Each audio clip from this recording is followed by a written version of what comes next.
For the repair of the remote control monitor by MSR, the following procedures were necessary: replacement of various electronic components and general cleanup of the unit. For testing, we add a 24-volt DC power supply. By supplying the necessary voltage, after a while, the unit turns on and the screen lights up.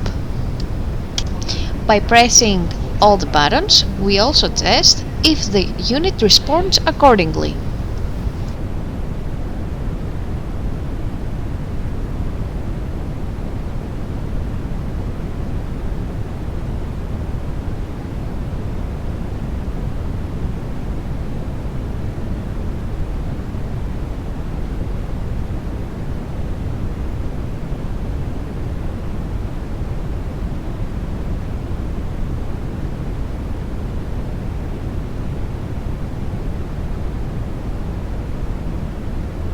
No further testing possible due to lack of additional units.